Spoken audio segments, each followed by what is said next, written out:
Kings, Brown tips the puck back in. O'Brien collects behind his net, leaves for Salo, up the near boards for Henrik Sedin. 2:12 to go.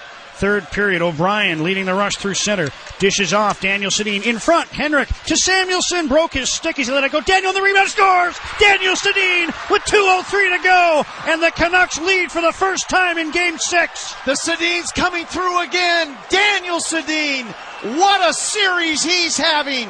That's his fourth goal of the series. He's already had one game winner. Will this be the game winner, the series winner? It could be. Only 2 minutes and 3 seconds remaining. Daniel Sedin buries it for the Canucks. Beautiful goal. After Samuelsson broke his stick on the initial shot, it takes a favorable bounce. I've talked about puck luck in this series, that eventually it evens out. I thought the Kings had a lot of puck luck early. Now the Canucks are starting to get a little bit themselves.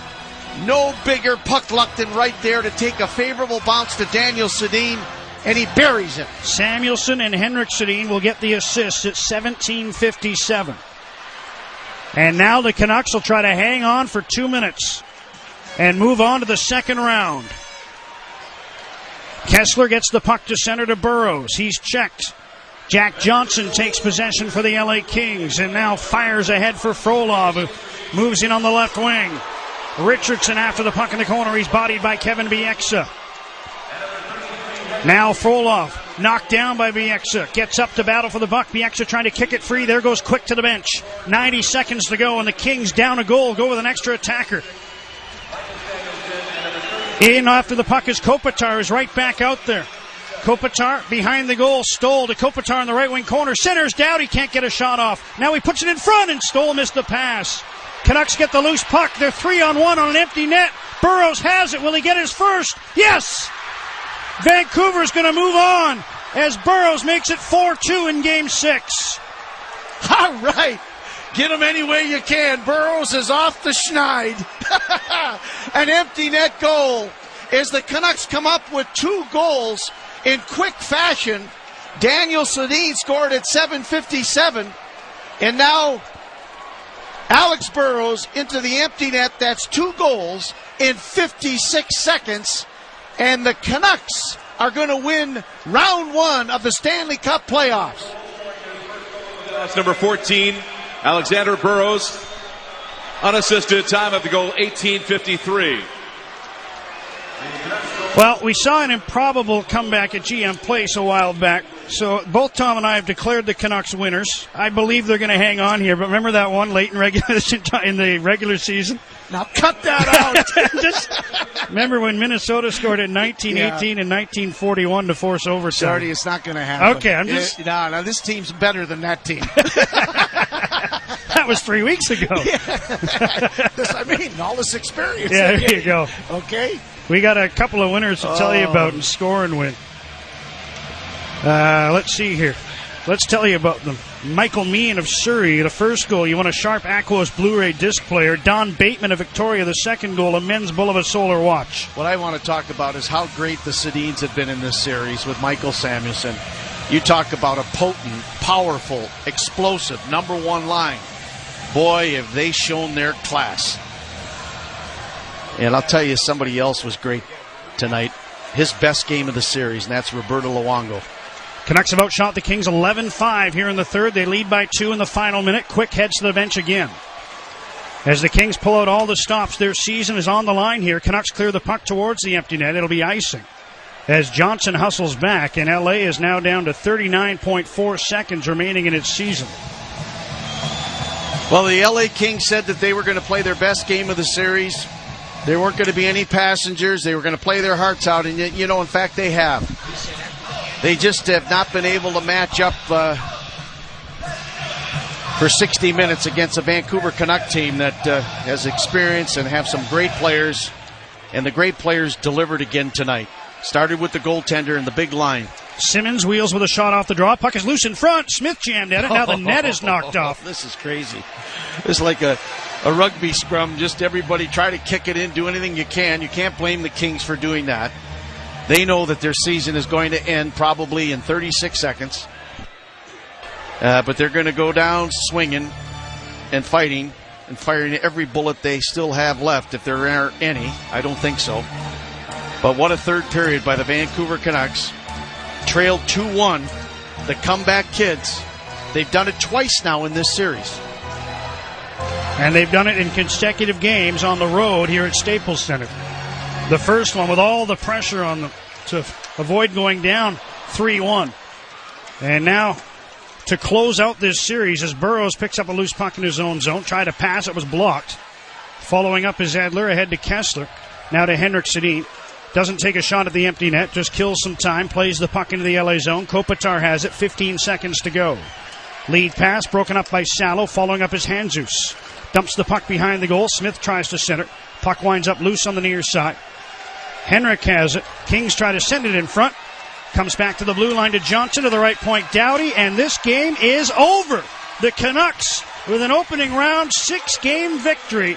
4-2 the final in Game 6, 4-2 the final in the series, and the Canucks are off to the second round. And all the Canucks are off the bench, skating to the Vancouver goal to congratulate their captain, their goaltender, Roberto Luongo. He was fantastic. Stopped 30 of 32 shots tonight.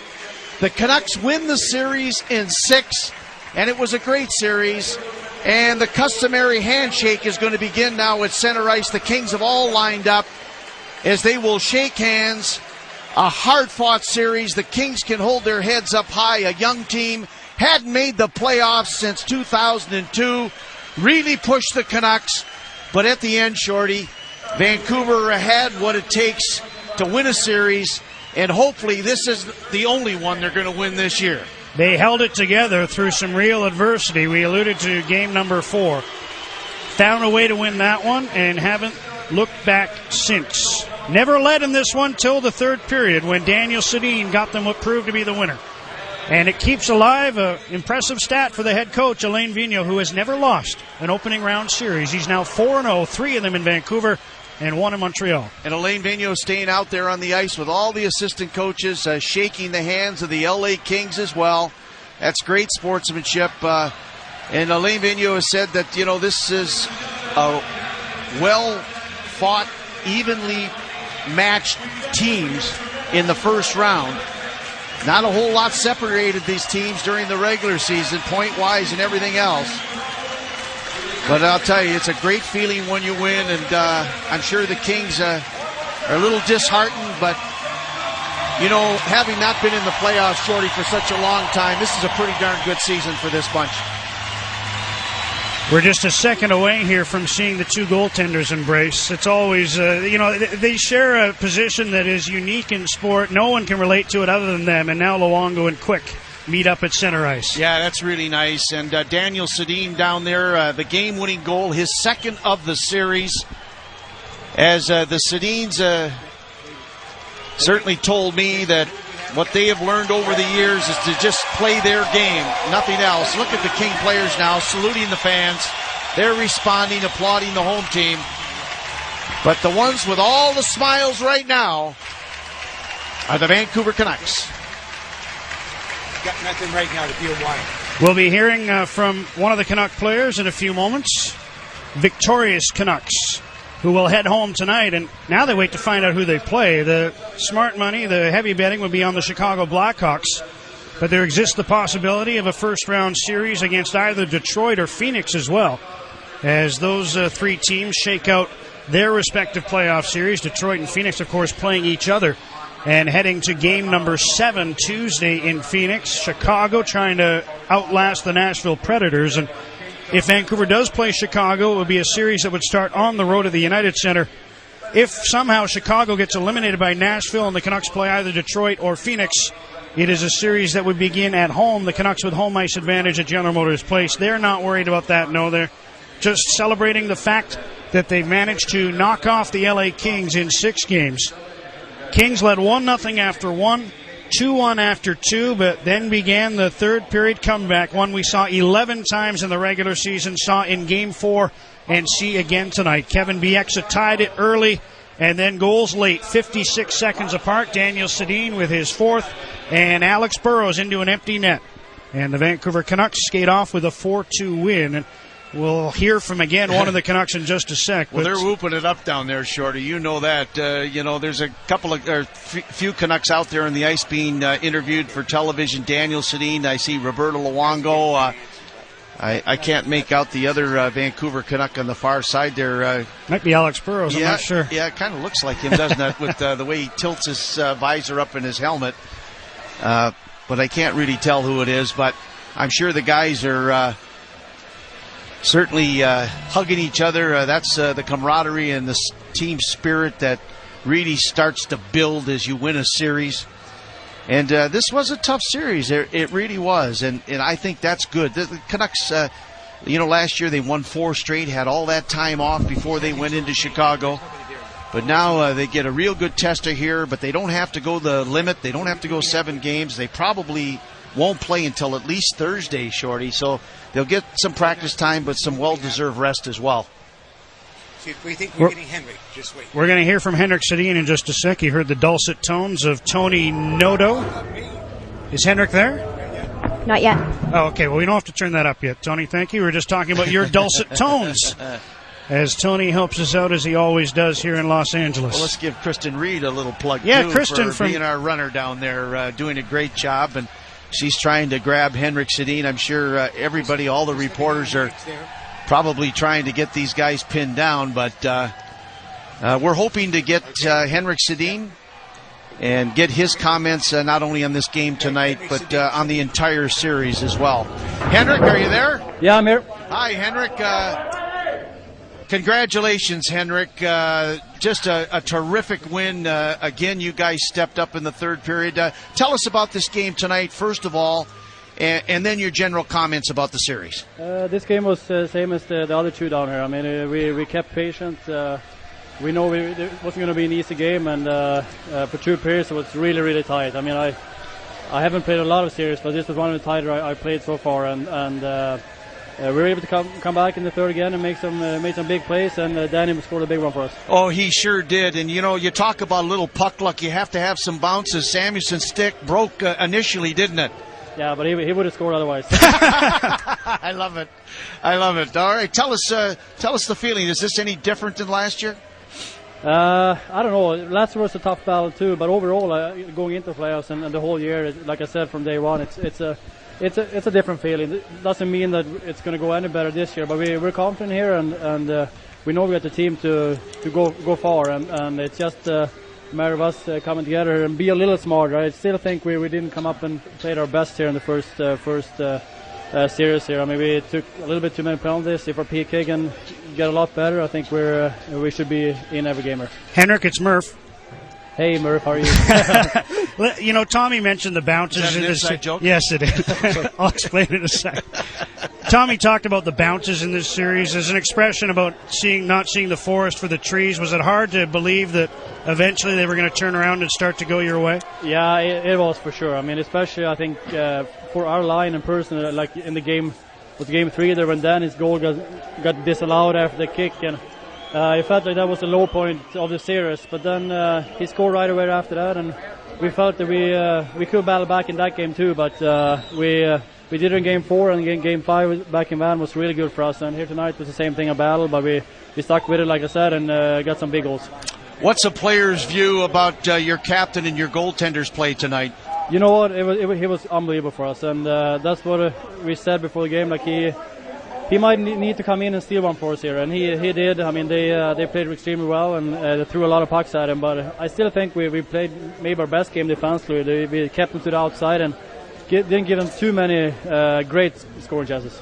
I asked your brother about what he's learned over the years about playoffs, and his answer to me was instead of running around finishing checks, to play his own game. Would you say that's what you've learned too? Yeah, for sure. I mean, the first couple of years, I mean, we weren't really frontline players. I mean, we didn't play much. It was a great experience to be a part of it. But then, like I told you before, the first experience we got being first liners against Dallas and Anaheim was a tough one for us, and we learned a lot from that. And I think last year we showed that we can play in the playoffs, and this year feel a lot different too. Well, it's nice to have a little breather here before you have to go at it again, isn't it? Yeah, for sure. I mean, we said before the game, this is what you need. I mean, you can't expect to play 28 games and win the Stanley Cup. I mean, you need a few days off, especially mentally, I think, to get away a little bit, because it's extremely intense during this year. So this was big for us. Well, the NHL scoring champion, Henrik Sedin, has been our guest. Henrik, congratulations to you and the rest of your teammates, but particularly your line. You guys were magnificent. Enjoy this one and get ready for the second round. Thanks, Henrik. See you, Murph. Thanks. I have to explain now. We spend our lives trying to differentiate Daniel from Henrik, Yes. and we struggle with it at first and whatever. It's difficult. They're identical twins. Absolutely. Took me a couple years. So he got on the plane earlier this season and just had a mental moment and said, "Hi, Murph," to me, and he was serious. He just confused the two of us, and so since then I am able to lord it over him that he actually confused me with a non-identical twin, while we sometimes do it with him and Daniel. So it's not the best story ever. I'm not going to expect anyone to bid for the movie rights. Put it that way. That's all right, Sherry. It was something you wanted to share. That's nice. They were magnificent, though, weren't they? Yes, in this series? They were. These guys are, and you talk to the visiting media now that are covering this series. Right across Canada, they got guys from the East, certainly in Calgary, Edmonton, and the boys, and everyone I've talked to just say, "Boy, you guys must just love doing games." Describing how the Sedins play. What a treat that they are. I mean, you just have to watch these guys at a consistent basis to know how skilled and talented, and we should all appreciate what they have in Vancouver with Henrik and Daniel Sedin. And they're clutch. I haven't gone through, but we talk about all these third-period comebacks, 11 of them in the regular season, 2 of them here in this series. And I'm going to go back. I might do it on the plane tonight and see how many of them they were instrumental in, Yes. how many of them were due solely to the Sedins and their line mates. It has to be right up there with what's their record when they both get a point in a hockey game. Are you kidding me? Yeah, no kidding. Well, this was fun. It had its dicey moments, there's no question, but the Canucks have pulled it out with 3 straight victories right at a time when it looked like they might be in trouble, trailing, heading to the third in Game 4. And they've just gone on a 3-game winning streak that couldn't have come at a better time. Well, we're going a little longer in our post game because we know Rick Ball has to go till midnight. We're giving him a little bit of a break here, but he's itching to get his microphone on and to take over here for the post game show. Good calls, Shorty, and it was a good series. Let's hope there's many more. You too. We'll hear from the coaches coming up in a bit. Right now, that is it. Game 6 final. Series over. Final score, the Canucks 4, the Kings 2. 4-2 the series score as well. Canucks off to the second round. We'll have a summary in a moment on King of Floors Hockey, playoff hockey on the Team 1040 and the Canucks Radio Network. John Shorthouse, Tom Larscheid, the guys who had the call right here on the Team 1040 and the Canucks Radio Network. Tommy, start with you. I said it off the top. They've done it all year. They've been the comeback kings, and, they do it again tonight to finish off the L.A. Kings. Your thoughts on what the Canucks were able to do and how key it was to get this series put away tonight and not risk a Game 7? Well, I'll start with this. Without Roberto Luongo tonight, the series probably would be going back to Vancouver for a 7th and deciding game, and the Canucks certainly didn't want that to happen. Roberto Luongo with his best performance of the playoffs, bar none. He was brilliant. Especially in the first period when the Kings were all over the Canucks, out-shooting them 16-5, and he allowed just the 1 goal, that by Frolov. That's for starters. The other thing is the comeback kids, as you mentioned, 11 times during the regular season, twice during this series. That's 13 times now that they have been able to recover and come back and snatch victory from the jaws of defeat, if I can use that one. Who's responsible for that? For the most part, it's Henrik and Daniel Sedin with Michael Samuelsson. That line combined for 18 points in this series. 18 points. Daniel Sedin with 2 game winners, Henrik with 1, and Samuelsson with 1. So there it is. There's your 4 games out of 6, and the big line scored the winning goals. They often say your best players have to deliver when your best is needed, and they did that. Yeah, the remarkable thing is they weren't put together as a line until the second period of Game 4, so that is even more impressive when you think about it, Shorty. But I want to get back to Luongo because I think that may have been the best game he's played in 3 months. That's why they pay that guy to steal games every now and then, and that's exactly what he did tonight, because if not for him, as Tom mentioned, it could have been over after 40 minutes. He made it look pretty routine, I thought, for the most part, and that's when you know a goalie's in the zone. Then the one that wasn't routine, but it was spectacular off Ryan Smith, the glove save, old school, pad stack glove up, and, if any of these chances had gone in, he just, and the Canucks probably wouldn't have been able to come back. But I love the way he played the last two games. I love the way he fought through screens and traffic. He made sure he was up against the closest king in front, right up against him. Take away any tips, whatever. And Tom, for the second game in a row, his rebound control was excellent. Well, guys, do you remember when we were talking together and I said if penalty killing stats continued, if Luongo's play continued, they would not win this series. When it got after they had tied it, and it was the best 2 out of 3. And I said, but that can change in the next 2 to 3 games. If the penalty killing improves and Luongo 2 goals or less, then this team will probably march on. Well, just take a look what's happened. They've killed 11 of the last 12 power plays they faced after just getting blitzed early in this series, and Luongo has only allowed 2 goals in his last 2 games. So everything is starting to shape up now to go on to the next round.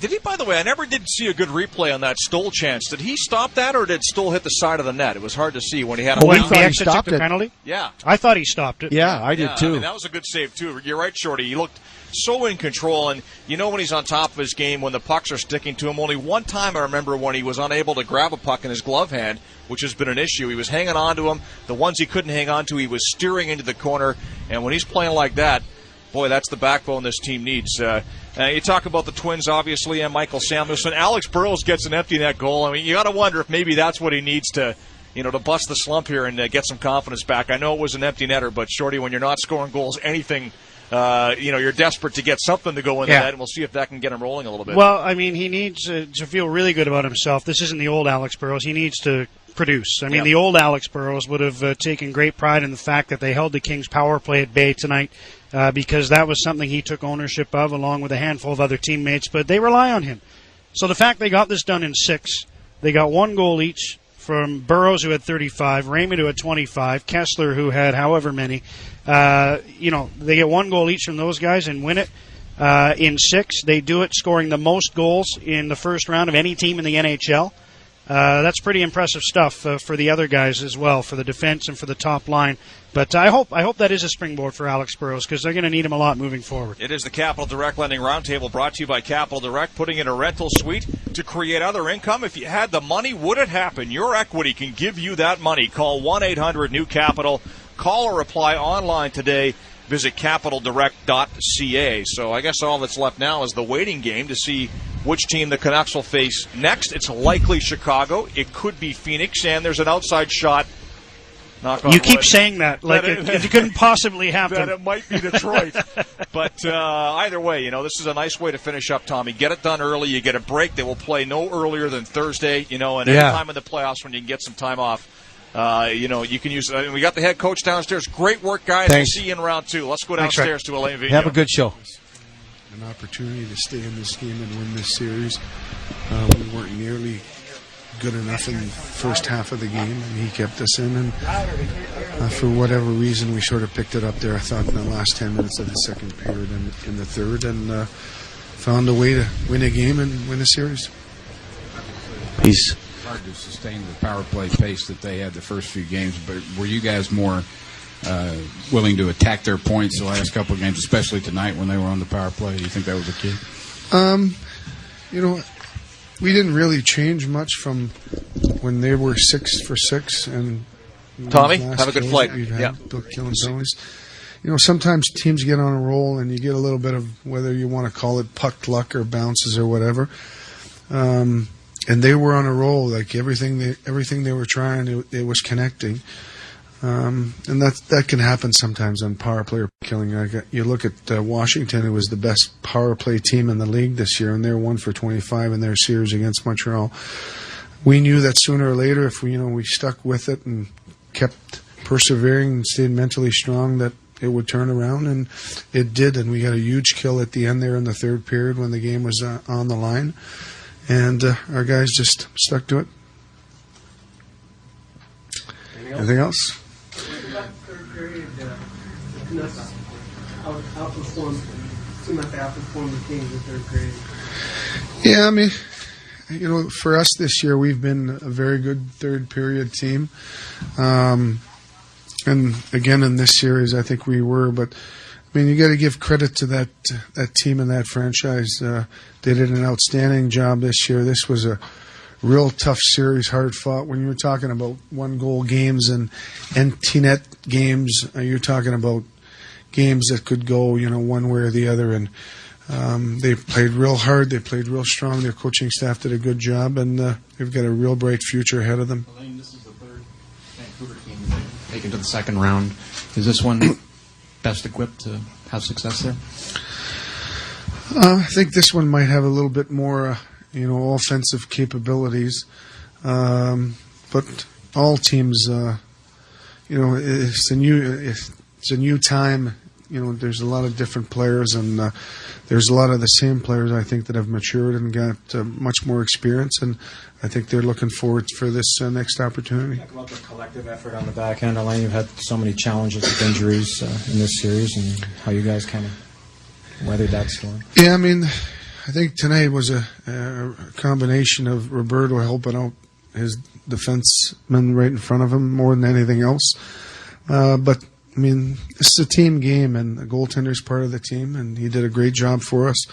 Permitted our guys to, sort of find their legs a little bit. And Kevin Bieksa, scores the big tying goal, and on the winning goal there, Shane O'Brien is driving the middle lane drive there with a couple of minutes left. So, a total team effort, and we were able to get it done. How do you think the move with Samuelson and the Sedins, looking back on it, worked so really spectacularly in the last half of this series? Well, we had done that a few times during the year. I mean, if you look at the record of the Twins with Burrows and their record as far as point production and our record as far as the team, it's outstanding. I mean, I don't know how many games above 500, but sometimes, for whatever reason, things don't click and it's tough to put your finger on it. But every time we made that subtle change, Burrows for Samuelson, the Twins seem to click. So it gives us two options, two looks, and obviously it worked out for us in this series. When did you feel that this series shifted? I mean, you don't know for sure until the end, but looking back now, maybe somewhat. Well, I think obviously the second game here in this building, where again like tonight, we're behind after two, and we just got to work and got back in the game and won that game. I think that was obviously a big moment as far as our confidence and our play, and I don't know if it hurt them mentally, but obviously we won 3 in a row. So, Wayne, how good was Roberto tonight? It was outstanding. I said that if you would have been here at the beginning. Yeah. Just kidding. Thanks, guys. All right, there he is, Alain Vigneault from the post-game news conference. We're going to stick with it here for a couple minutes to see if Terry Murray steps up to the podium, because we'll go live downstairs to hear from the coach of the LA Kings when he does. But in the meantime, it's Rick Ball at Staples Center and the Taco Del Mar post-game show, and we welcome back to the broadcast Lee Powell, who joins us from Vancouver. Lee, they've done it all year long, and now they've done it twice in the playoffs. Win when trailing after 2. Wow. It is amazing. 11 wins when trailing after 2 in regular season play, 2 more in 6 playoff games. They just don't understand that in hockey you're not supposed to do that. And I've said before, Rick, if you're going to have one period be your best period in a game, I'm going to pick the third period every single time. And it is phenomenal what they've been able to do, because they were outplayed, and Roberto Luongo made some outstanding saves in the first 2 periods of play. And the Kevin Bieksa goal wasn't very good as far as Jonathan Quick is concerned, but it gave them a chance to be in position. They didn't want to go to overtime, but I guess Daniel Sedin's goal was virtually an overtime goal anyway. And then the Alex Burrows first goal of the series for him. And it's kind of nice when your first goal of the series can be a 3-on-1 empty netter. that helped him a bit. But the Twins came through in big fashion in this series, and we're going to be on for a while, so there's some other people who contributed that might not be the biggest names that jump to the forefront, but Steve Bernier and Sammy Salo, big games in this one as well. But it was the goaltender and the two guys from Sweden that wear 22 and 33 that were the big heroes. Yeah, absolutely. I mean, Luongo was great tonight, and I was trying to think back. When's the last time he stole a game for the Vancouver Canucks? It has been a while, but you could make that argument tonight, because without him standing on his head and being the guy that he was tonight, and the guy that we've seen so many times before, the Canucks probably don't come back and win this game. I mean, if not for Roberto Luongo, it isn't a one-goal game after 2. They might be down by 3, and it was probably game, set, and match at that point if he doesn't do what he did. And remember, after Game 3, there was even some discussion about whether the series should be turned over to Andrew Raycroft. Not super serious discussion, but it was in the room. It was, it was floating around. You could pick it up on the streets if you wanted to get your ear to the ground. And then he comes back, and he has signature saves in each game. Yeah. The Alex Frolov breakaway, a huge save that wins them Game 4. And then even though they won 7-2 in a romp in Game 5, a big save off Justin Williams at 3-1. And the signature save tonight, obviously the Ryan Smith one from the slot. After some sloppy play down low by the Canucks, Smith wires it, and Luongo able to get the glove on it, and that was a huge stop. And he was by far the better goaltender from the middle of the series on against Jonathan Quick. Yeah, and you know what, Lee? It's not even that he made the nice, spectacular highlight reel stops and obviously stopped a lot of pucks. And we'll get to this thought in a second. I'll finish it off after we hear from Terry Murray, the head coach of the LA Kings. They won the series, they won the game, and each one of those games that you're talking about, they made the difference. And that's what the best players are supposed to do. When did you feel, Terry, that this series shifted the wrong way in your mind? Is it too early to ask you that? Or? Well, I believe we were going to win tonight. We did everything right. I thought we poured it all in. We had the perfect start. We had a 2-1 lead going into the third period, and really had a lot of good momentum going into that period. So I didn't think that it had slipped away totally. That's for sure. It's a little bit harder. You're coming back. You're backed into a corner, and but that's part of the adversities of playoff hockey, and you got to find a way to get out of it. And the only way you can get out of it is playing a team game. And I was proud of the way we came out and played with that mentality here tonight. And then you get it to a Game 7, who knows? I mean, anything can happen in those situations. So I never felt that it did slip away. We made it hard on ourselves, but brought it back to a great effort here tonight. I'm real proud of the way we played here tonight, as far as again leaving it out there and with a good team mentality, good system play. Coach, can you talk about? I know it's obviously early, but just assessing the season and the success, and then how difficult it'll be to deal with the what ifs for a while, because you guys did have your opportunities thus. Well, the season, that's too hard right now to go back through that. In general, it was maybe a little bit better than what I expected at the start of the year. We end up with 101 points. I did expect us to be in the playoffs. I did expect us to be a pretty good hockey club at the end of the day. We had some stretches of games this year. We played simply outstanding, road games in particular. So I think the team has taken big strides in the right direction here. Our best players are the young guys, the kids that are 20, 21, 22 years old. That's a great nucleus to continue to work with. And again, the organization seems to be in pretty good shape with the depth that it has in the minors and in junior. Coach, tonight it must have been tough, because I wonder if you would agree that they did a lot of the things that you asked them to do. I mean, tonight they did, I thought, a lot of the things that you had talked about, and they stayed pretty well composed through most of the series. Is it particularly frustrating when they do give you what you're asking for, and a well-placed shot beats you? That was not a well-placed shot. That was a broken stick. That winning goal, the defenseman came in, he broke his stick, the puck just flutters around, and it ends up that very fortunate bounce, and ends up on their stick, and it ends up being the winning goal. But if that stick does not break, that probably gets through to the goaltender. It might have went over the net. Something different happens, that's for sure. So it was not a well-placed shot. And what was the other part of the question? Just saying, did the team give you a lot of the things that you had asked them to give you? It seemed like they did. Yeah, the team played well, very well. Everybody. We had 4 lines going. I really liked what our 4th line was able to give us there in limited minutes. Again, the young guys, the 2 young guys in particular, they're playing 28, 29 minutes on the back end. Did a great job. Scuderi did a great job, matched up against the Sedin line.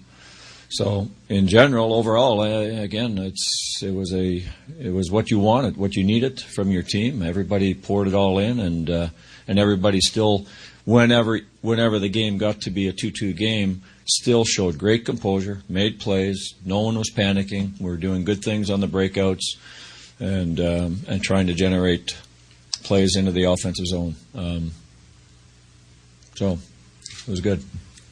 What did you say to your team after the game? How did you address them? How was their mood in the room right after the loss?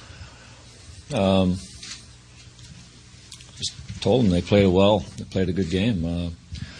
There's not a lot to say to the group right now. It's more, I'll see you in a couple of days. We'll send out messages. We'll get everybody together, take a couple of days, get away, and then we'll come back and have exit meetings, start to talk about different things for the upcoming summer, and leave it at that. Do you believe in the idea that some people say you have to lose a playoff series or lose a tough playoff journey before you know how to win one? Do you believe in that? And if you do, take something out of this that would help you next season? I guess I'm from the older school in that sense, because I do believe in that. Going back, a few years, there was some tremendous hockey teams out there that kept on winning it. They didn't share it with anybody else. Talking about the Oilers, I guess in particular, most recently, and in Detroit, they don't seem to want to relinquish that championship. But you do have to go through adversities. There's difficult times and it's frustrating times. You've got to take a lot away from a series like this. Again, that's one thing I did say to the team, these young guys in particular, that this is a wonderful experience for your future. Again, come back to it and revisit it in a few days and think about what you just went through to be able to draw some positives and some things that are going to benefit you as an athlete, as a player in the future. I still feel we should have won this game in my own mind. It's hard. I thought we played well enough, and I really felt we deserved it at the end of the night, even though I'm standing here after a loss. I thought we'd be going back for a Game 7. Will you talk about the fans at the beginning and what kind of jump that gave your team as well? Well, I think the giant has been awakened here in LA. The fans were tremendous right through post Olympics, even before that, maybe after the holidays. They were coming out and giving the team great support. The young guys, were encouraged, and I think that was a big part of their continued development because of their the atmosphere that was generated by great fans in LA here. So it was great to see sellouts. It was great to see the energy. And we love their support, and we played hard for the fans here today.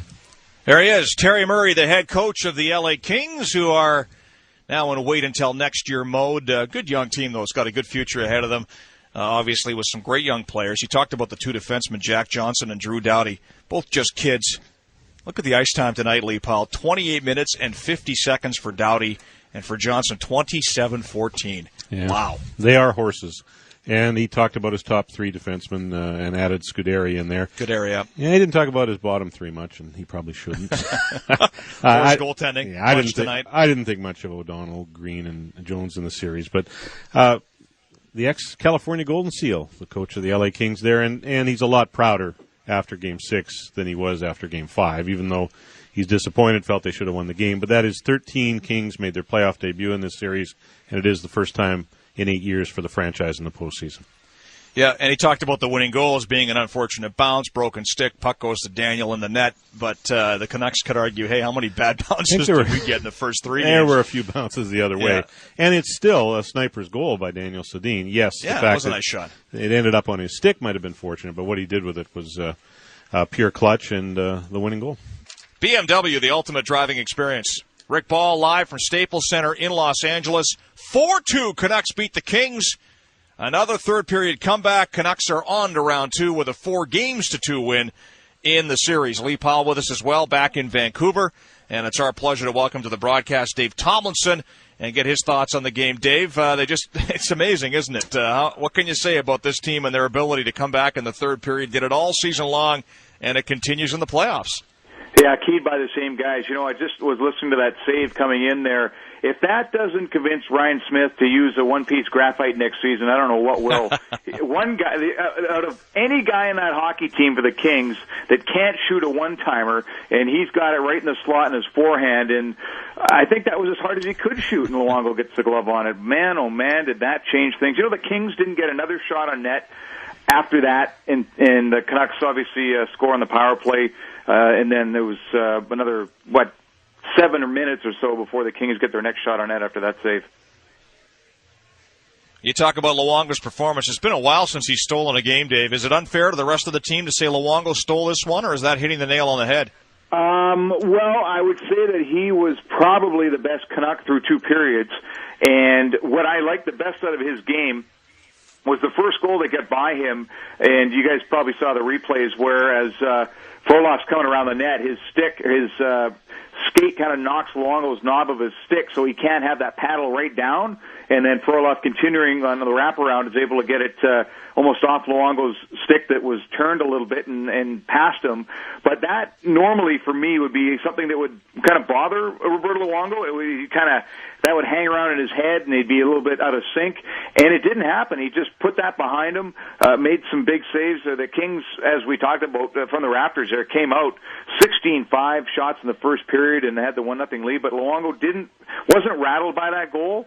And that's the biggest thing I took from this hockey game, is that there was a goal that got in that might have maybe bothered him, and instead he just put it behind him and concentrated on stopping pucks. Yeah, great point, Dave. And Lee, this is the point I wanted to make before Terry Murray stepped up to the podium. It wasn't just the fact that he stopped 30 of 32 and made a handful of really nice saves, but just his general composure, A, and B, his rebound control, his glove hand, the puck sticking to him. And this goes back to the last game and maybe back to the third period of Game 4 as well. It's a different Luongo than we saw earlier in the series, isn't it? Yeah, and the body language was, I'm going to keep you guys in this game because I know what can happen in the third period with this team, and how they just seem to find ways to pull hockey games out when the game's on the line in the third period. 11 times in the regular season, twice in the postseason. That's too many to be a coincidence, but big improvement in the penalty killing. That was a huge factor tonight, too. Vote now for the Toyota BC Dealers Player of the Game at teamradio.ca. Save more with 0% purchase financing for up to 60 months on select Toyota vehicles during the best ever red tag days. Dave, we don't know yet which team the Canucks will play. It'll be Chicago, Phoenix, or Detroit. In terms of matchups, is there a preference there in your mind if you're a Vancouver Canuck, or who might be the easiest matchup if there is? Play LA again if you could. I don't think. As it usually does. Once you get into this part of the playoffs, I don't think there's anything preferable. It would be nice for them to take on Chicago and kind of exercise the demons there and go into Chicago Stadium and do what they've done in other teams' buildings, past, I guess, the Olympic break, where they're a little bit better on the road. And Lee was just talking about the comebacks, those 2 comebacks on the road as well for the Canucks. But I like that, they learned a little bit from playoffs previous. You heard Henrik and Daniel talking about having to deal with a checking line. So why not learn from your last playoff trouble, and that's the Chicago Blackhawks. So I think that's the way that I would look if I was the Vancouver Canucks. Dave, what was the Taco Del Mar? Sorry, Lee. Go ahead. Dave, what was the key to the improvement in the penalty killing in your mind the last couple of games? Well, I saw the Canuck forwards really out high on both defensemen. As soon as, for instance, let's talk about Doughty and Johnson. As soon as Johnson got the puck, if it was Kessler and Burrows, Kessler's right out right at him, going right at him, and Burrows is shading up to Doughty. So the D-to-D doesn't look as simple. And if you're a defenseman and you have a forward coming out on you and you don't have the shot, you don't have your partner, the obvious play is back down to the half wall, and then the Canuck forwards just kind of hurried back to make sure There's no 2-on-1 created out of the corner down low. Canuck defense, I mean, I did a decent job of moving guys out of the front of the net, but the shots just weren't there. And then the one shot that they do get as the power play expires, that's the Doughty shot, the one that ends up going in the net. That's kind of how the Kings were successful earlier on. So I'll credit the Canuck forwards, the Canuck killers, being up high on those two young guys, and having LA have to really adjust by doing what they don't want to do, which is down low plays. Better goaltending helps too. How about that? You know what? Here's what I have kind of written down at the end of all the little notes I had. Jonathan Quick just wilted after Game 4 in the third period, and the special teams for the Kings followed suit. And if you look at, I think the Canucks have killed now 8 straight since the first period of Game 5, and their power play has gone 2 for 7. So poor goaltending, special teams go the Canucks' way in the last, 7-8 periods, and that's why it was 2-2, 4-2 in terms of games for the Canucks. Hey, Dave, Alain Vigneault was asked in his post-game news conference, this is the third Canucks team he's taken past the first round. How does he feel about this club compared to the other two? How do you feel about it? Well, compared to those two? Yeah, they've got more balance. The fact that you could have Jannik Hansen start the game on the fourth line and then work his way up to a spot duty on the first line just because Samuelson's doing some quick changes. But I don't think that he really had that opportunity in seasons past when you looked at the guys that were out in the fourth line in the playoffs. And the Canucks blue line kind of continues to confound me a little bit because you've got some guys that'll play like Kevin Bieksa's game tonight. He scored. He seemed to be in the right spot, and yet a game ago, 2 games ago, it seemed like he was playing a different system than the other 5 guys. So when their defense are solid enough and their forwards, they get a little bit more rather than just Henrik and Daniel, then they're a real tough team to deal with. And the wild card is always Luongo. If he plays like he did tonight, I wouldn't want to be the team that faces him. But the one saving grace for any team that's going to play the Canucks is they might think one of these games Luongo might fall apart. So, you try to, if you're the opposition, carry that into the series. Dave, before we let you go, we won't know for sure who the Canucks are going to play, and they won't play until at least Thursday, but there is hockey between now and then, and if you're looking for a great spot to go watch a game, where should you go? Well, you know what? You can go and scout the teams the Canucks might play at Forum Sports Bar there, Rick and Lee, at 1161 Granville between Davie and Helmken. Of course, all the playoff action is the best place to go see my buddies down there at Forum Sports Bar in Granville. Thank you, Dave. Great job as always. Appreciate you joining us here on the Taco Del Mar postgame show. You bet. See you when you get back in town.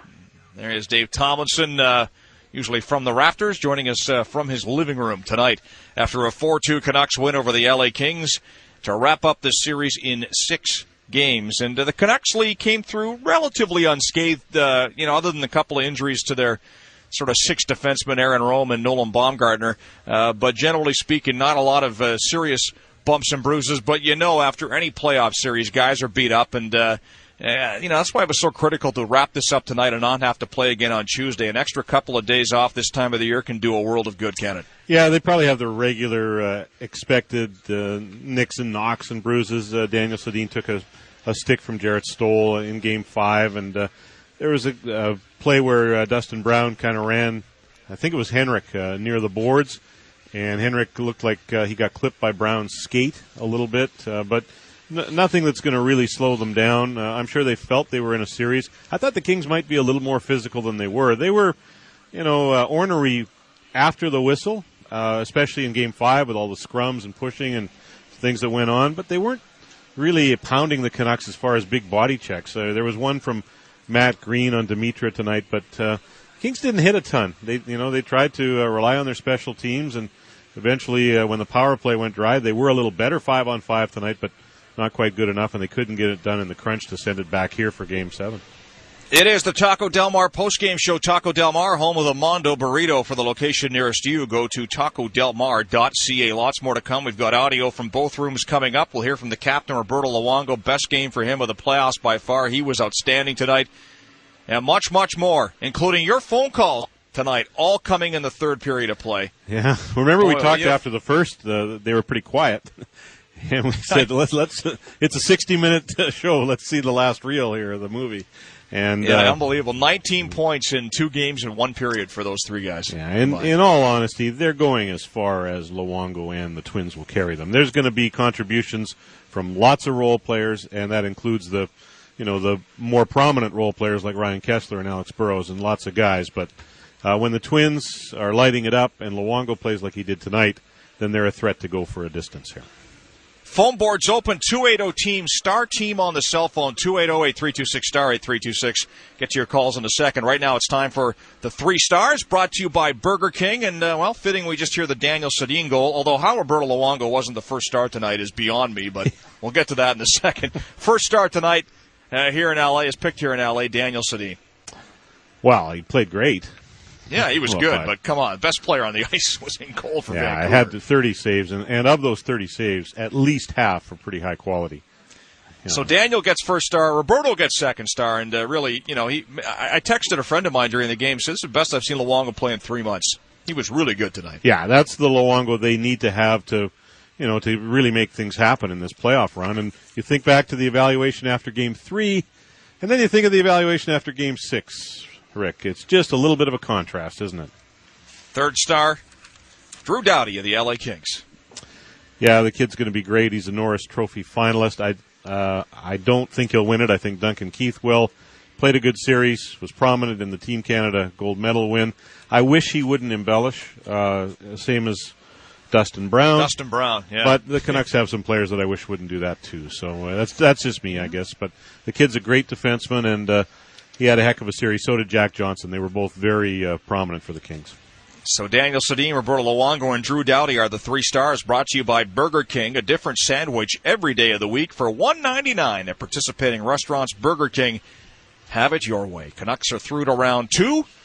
You can get through on the phone boards, 280-TEAM, star team on the cell phone. Let's get to some calls before we hear some reaction from both dressing rooms. We start in New West. James, you're on the Taco Del Mar postgame show. Hey, guys. Go ahead, James. You're on the air. Yeah, I just wanted to get your comments on the refereeing, particularly on the L.A. second goal where they hit Luongo in the mask, and with I forgot whose stick came up high and hit him in the mask. Then they hit his stick out of his hand. I was just wondering what you thought of that. I think more concern would be that Brown pushed off, or maybe even cross-checked and shoved Ehrhoff down on the 2-1 goal. I didn't think the officiating was terrible tonight. I mean, there's 1 or 2 calls that were pretty soft against Vancouver, but I thought Wellwood went down kind of easy on the Kopitar one. The power plays were 5-3 LA, and they maybe should have been 4-all. But yeah, there was some talk about what Brown did in front. He pulled kind of a Todd Bertuzzi baller on Christian Ehrhoff in front of the net, and that helped Doughty have a clearer shooting lane.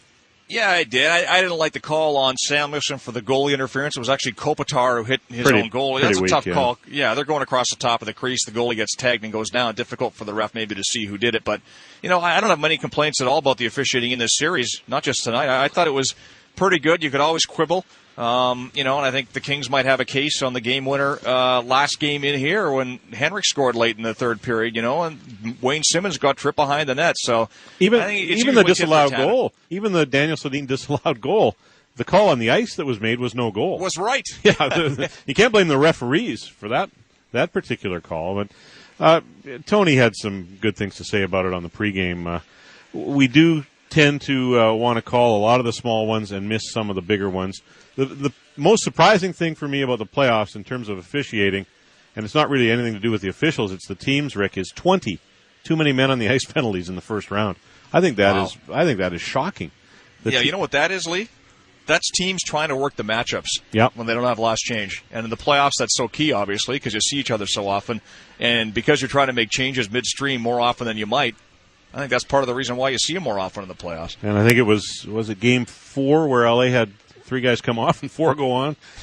And, no, that's been incredible, the too many men calls. But I didn't think the officiating was particularly a story tonight.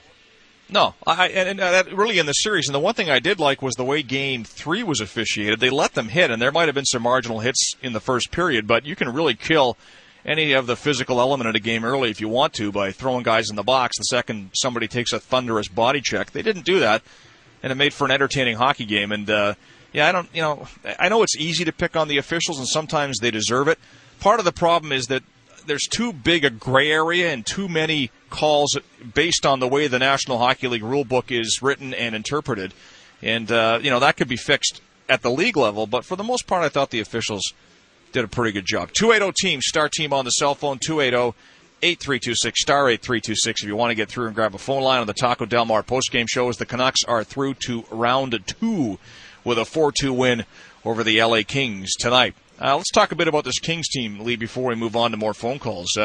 Some good young players, questions in goal, although many people think Jonathan Bernier will be the guy before all is said and done, and that Quick is just sort of the caretaker. The guy to hold, the caretaker of that position until Bernier is ready, maybe next season. But, they've got some good pieces in place to be a good team for a while. Do you think they can pull it all together and be a good team for a while? Yeah, they have a lot of good elements. I think that it will be a different Jonathan in goal for them eventually. Bernier only played 3 games this year, Rick. I think he was .950 save percentage and 1.30 goals against. There was even a little bit of a movement to try and get him into the series for the Kings. He's had a great year in the American League, but they'll be built around that duo at the back for a long time. I was really impressed with Jack Johnson, and we knew about Drew Doughty, and we knew somewhat about Johnson too, but I thought he played great. They need to replace some of their veteran guys at the back, and nothing against Sean O'Donnell. He's been a great warrior, but he looked very, slow-footed in this series. He struggled. And Randy Jones and those guys, they need to get a little younger and quicker at the back after their top 3. And up front, they could maybe use, one more gunner, but I think they've got the right captain in Dustin Brown. Kopitar was in and out for me in this series, and that's the way his season was. Remember, a couple of months in, they were talking Hart Trophy and Art Ross Trophy for him, and then he tapered off and had what was a good season but not a great one. But they're pretty big. They could get a little faster. For the first time in 8 years, I thought they gave a good account of themselves, and they had a chance to maybe take this series. You think about the first round last year against St. Louis for the Canucks. I never really thought Vancouver was in jeopardy of being eliminated in that first round, but you look at the way this series went, 3 games in and even into the 4th game, and it was almost a pick-em, though the Canucks talent came to the forefront, their goaltender found his game, and their special teams came around at just the right time, and LA's on the outside looking in, going around 2. I guess we won't know this until the season or the playoffs play out the rest of the way, but do you think that having a little adversity in the first round may actually help this team down the road?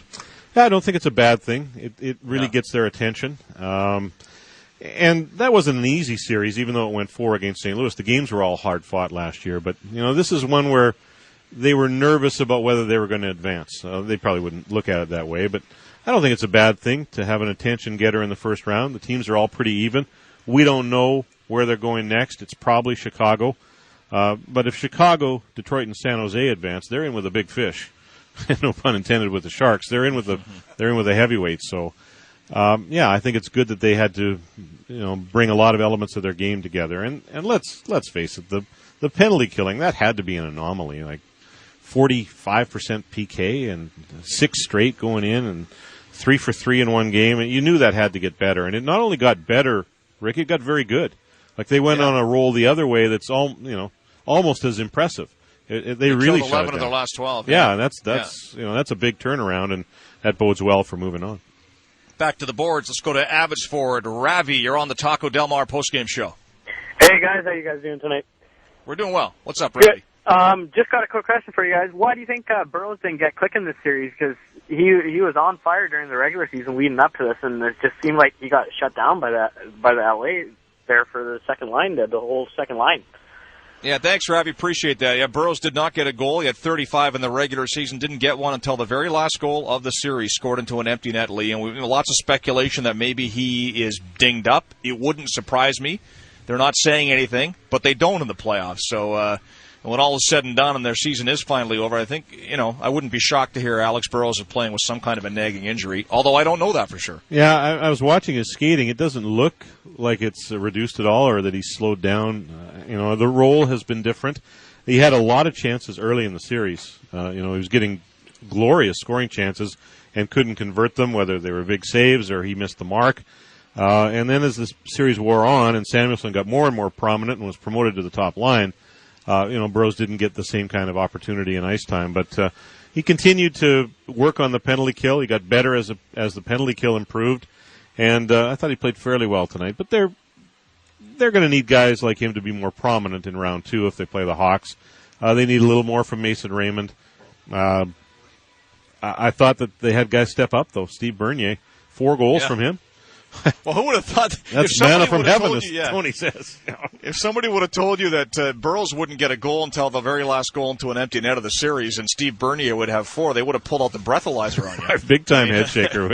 I know, but c'est la vie. That's the way the playoffs go sometimes. And Steve Bernier clearly needed some time off with that groin injury, and no pun intended, but it turns out to be just what the doctor ordered because, he was laboring badly before he finally admitted he couldn't keep going, and it looks like a different guy out there right now. Yeah, and the phrase is net presence, and he's got a good way of doing it. He doesn't get right on top of the goaltender, but he's a big body, a wide body in front of the net, good screener, and, that's what can happen. His goals in the previous game both came right in tight, one off a carom and one off a rebound, but it doesn't matter how you score them. And I also saw him block a shot with about 5.5 minutes to go, and his effort was a pleasant surprise. So it's nice that when some guys taper off a little, like Alex Burrows, that you got somebody like Bernier and in the previous 3 games, Pavel Demitra to step up and take that slack. So Michael Samuelsson picks up 2 assists tonight in this game. Finishes the series 6 games, 7 goals, 4 assists, 11 points in 6 games for Michael Samuelsson. What a story. We talked about him, Lee, in the pregame. But just a tremendous signing by the Vancouver Canucks in the offseason. I'm not sure anybody we all knew he'd be a good addition. I don't think anybody saw him being this good. Do you know that this is the 6th NHL team for Michael Samuelsson, Rick? Does that surprise you a little? Some of them are some of them are shortstops. He was drafted originally by the Sharks. He's an ex-Kentucky thoroughblade. I thought you might like to know that in the American Hockey League. But we talked about him on the pregame, and there's the superlatives are rightfully flying around, and he has. It's not an exaggeration to say turned into a Brett Hull, Mike Bossy type playoff sniper here, and it's been incredible for the Canucks. It's been timely for them tonight. Not his best game of the 6 in the series, but in the third period he was dangerous, and he factors in kind of a weird way on the winning goal with a broken stick, but he's had a tremendous series, though Game 6 was probably his least prominent of the entire series. All right, let's get some audio from the Canucks room, and I think we're going to hear, Ryan Kesler. Let's hear from number 17 for the Vancouver Canucks, Ryan Kesler, after a 4-2 win in Game 6. To steal a game in here and then, still having pressure on us going home and having to take that game at home. So we, even tonight, we were down going into the third, and we found our way collectively to find our game because we didn't have our game the first 2 periods, and we strung it together, and we finished it off in the third. Yeah, it's something that we have to do. We know, a lot of people have been all over about our road record, but we're a confident group here on the road, and we know we can get it done at when the time's right.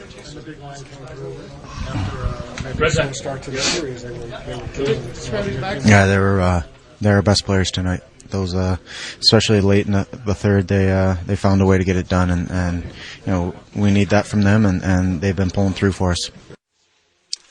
All right, there he is, Ryan Kesler, who tonight, let's take a look at his stat line, Lee Powell. No points, played 20 minutes and 29 seconds, just 1 shot on goal, 3 hits credited to Kesler, but was a good defensive presence all series long, finishes up with 6 points and a +3 through the 6 games. Yeah, a good solid series for him, and the Canucks were excellent in the faceoff circle throughout the series, 61% through 2 periods tonight.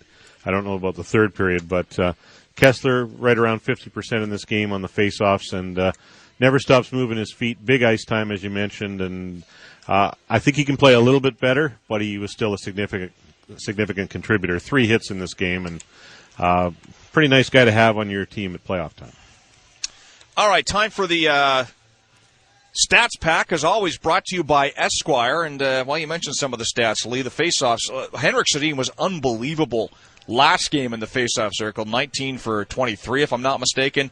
Not quite as dominant tonight. 14 wins, 13 losses, closer to 50%, but 67% for Kyle Wellwood on the faceoffs. It wound up being 50-50 overall between the teams. But, it was really a key factor in the final few games, the Canucks' ability to win draws, Lee, keep control of the puck, and put pressure on, especially for that big line, because they're so good at cycling the puck down low and giving the other team fits. And when you start with it, it makes it that much easier, doesn't it? Yeah, and there were a few third-period losses in the face-off circle for the Canucks, but they played through those and got the big Bieksa goal and then the Daniel Sedin one. And Kyle Wellwood, 6 for 9. That's pretty good tonight. Wellwood had a great scoring chance, you remember, too, just after the Bieksa goal, and Quick had enough, enough gumption to rebound from the Bieksa goal, which was a bad one, and make a big save off Wellwood. Wellwood had a lot of chances in this series and didn't score on them, but face-offs overall a positive for the Canucks throughout the series, even when they were struggling in the first 3 games. All right, Canucks finish up with 29 hits in the game, 36 for the Kings, but we all know how subjective the hit count is around the National Hockey League, and seeing how generous they are with crediting hits in this building, Lee, it makes me wonder how legitimate Dustin Brown's hit totals, which are always near the top of the league, are every season. Well, the one on Henrik, he certainly caught him near the boards. He got him. And I don't think this has been the most hard-hitting series around the playoffs.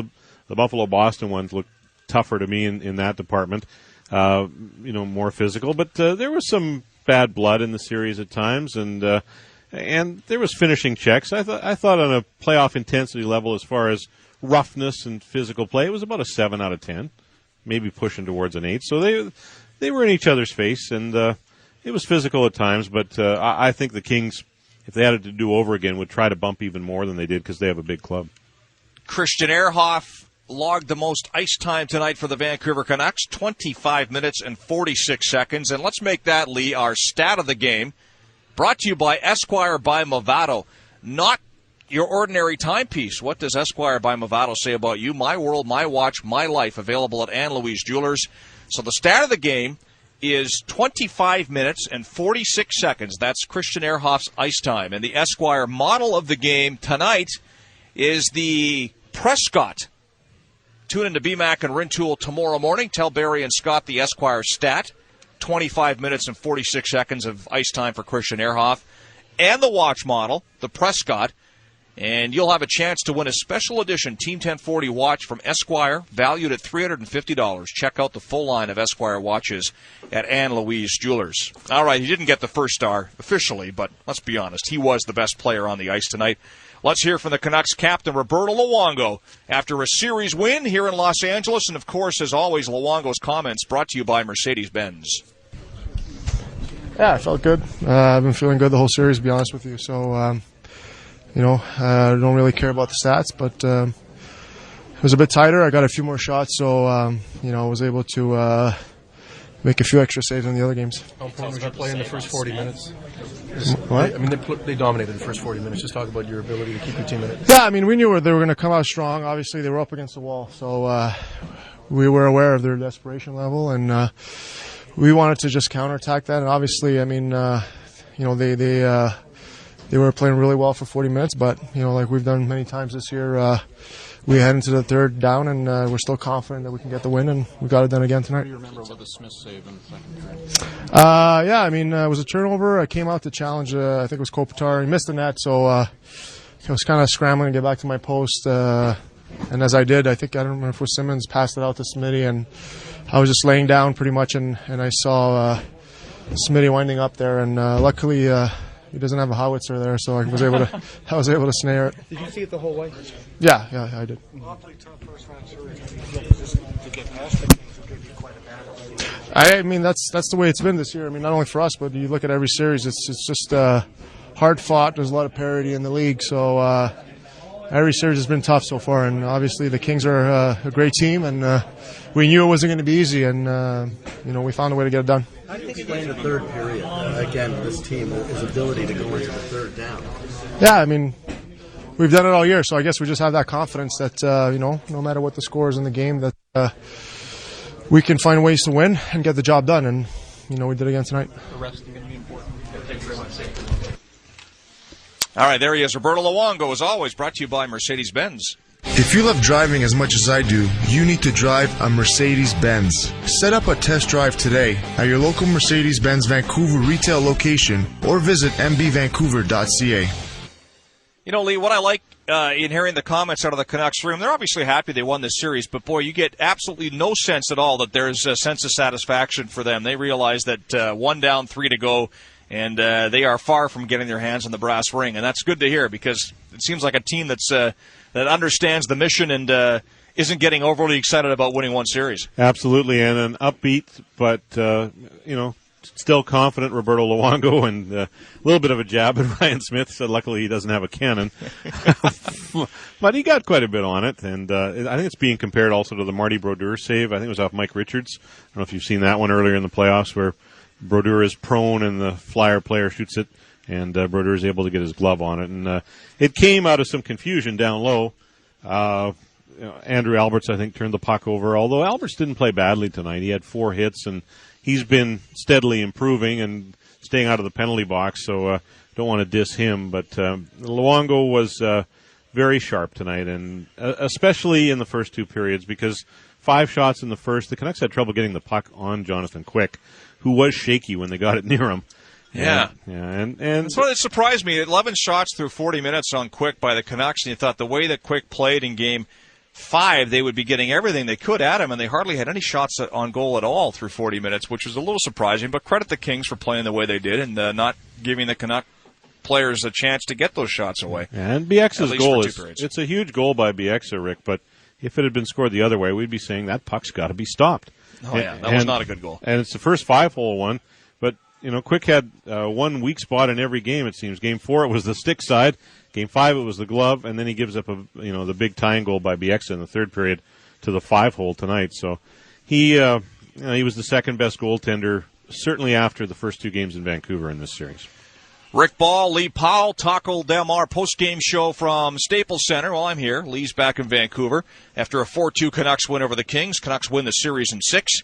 Daniel Sedin with the winner in the third period. Let's hear from him now on yet another third-period comeback for the Canucks. His ability to come back in the third, it's happened so often.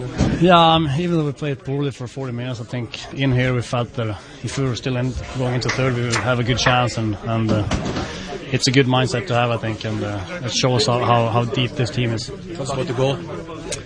Hank made a great pass to Sam, but then they blocked the shot, and rebound came to me, and it wasn't a very hard shot, but it went in, so it's nice. Winning this series, obviously, it's just the first step of what's the name. Yeah, but it was a tough series. I mean, we know they have a skilled team. They don't give up a lot of chances, so we knew we were in for a tough one. And to end this in 6 games was really big for us. In the last 3 games, what changed? Something changed? Well, I think we killed a few penalties, and we kept going 5-on-5. I think 5-on-5 was the strength of our team, I think, and I think it won us the series. How big of an accomplishment? Yeah, like I said, we knew they were going to be desperate, but like I said, if we were in it after 2 periods, we knew we had a good chance, and it's no different tonight. We came back and won the game, so it's good to see. There you go. There's Daniel Sedin, Lee, talking about their 5-on-5 play. When you look at the stat sheet for the entire series, almost every Kings player finished a minus, and almost every Canuck player finished a plus. I think that tells the story right there. Yeah, it was 15-6 even strength for Vancouver going into tonight's game, but this might have been the Kings' best effort 5-on-5 over the course of the hockey game. And yep. I thought this was one of the best games of the series, Rick. I don't know what it was like from an entertainment standpoint being there in the building at the Staples Center, but lots of drama in the third period. Maybe a very tentative first period from the Canucks, but they got better in the second. And I thought this was a pretty entertaining hockey game to wrap up the series.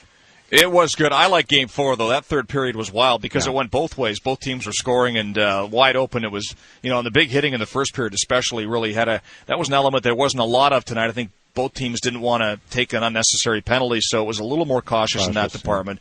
But it was still a good game, you're right. And we heard Terry Murray talking about the crowd here in L.A., and you do have to give him credit. I mean, it's not noted as a great hockey market, but they filled the building every night for the 3 playoff games they hosted, and it was raucous in here. And this place was loud, the fans were into it, and they saw some pretty good hockey to boot. So hopefully, just from a just for the sake of the National Hockey League, a big market like this can build on this a little bit, and if the Kings do happen to make some more noise in the playoffs down the road, get a little more attention here in Los Angeles. Talking, 14, 15 million people in the greater LA area.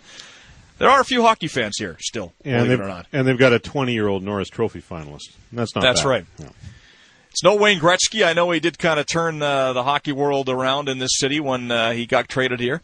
But they've got some good young hockey players and the potential to be a pretty good team for a while. Although they'll have to wait until next year, as they say, when you lose a series like this. Meantime, the Canucks wait to see which team they'll play next. Will it be Chicago? Likely. Phoenix? Maybe. Detroit? Unlikely, but possible. We won't know for a while. What we do know is the Canucks are through. I'm hoping it's not Detroit, Lee. Yeah, how does it work? Have you made that trip? No, I haven't been to Motown. So if Chicago beats Nashville, Chicago meets Vancouver in the next round. That's right. That's pretty well how it works. San Jose would play the winner of Detroit-Phoenix. If Nashville came back to win the series, then San Jose would play the Predators, and the Canucks would face the winner of Detroit-Phoenix. Does that make sense? Exactly. Yeah, that does make sense. Yeah. So I don't see Nashville beating Chicago. The way Nashville lost that last game, with it almost in the bag, they get a power play late and give up a shorthanded goal to allow the tying goal, and then can't score on a 5-minute major, which carried over, 4 minutes into overtime. 4:10. And they wind up losing. Yeah, unbelievable. If momentum, I have a tough time seeing them come back in that series. If you believe in momentum, the Preds are done.